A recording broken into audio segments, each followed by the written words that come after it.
kompaniyamizda yangi mashina ishlab chiqish yoki qanaqadir zavod, qanaqadir firma emas yoki velosiped yangi ishlab chiqish kerak emas. Bizning kompaniyada tokka ma'lumot ulashib, odam taklif qilib ishlanadi. Odamdan odamga pul o'tish yo'li bilan daromad qilinadi.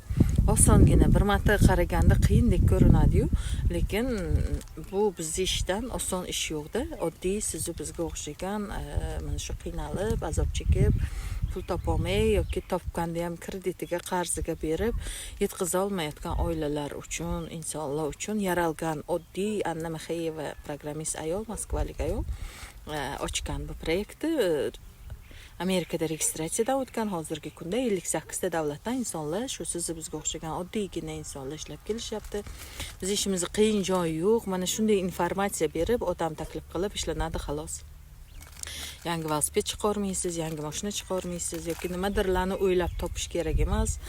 Oddiygina siz bir martalik sarmoyasini qilib registratsiyadan o'tganingizdan keyin texnik ishlarini ham o'rgatamiz hammasini va parallelda mana shunday ishga daromad qilishga chiqazaveramiz.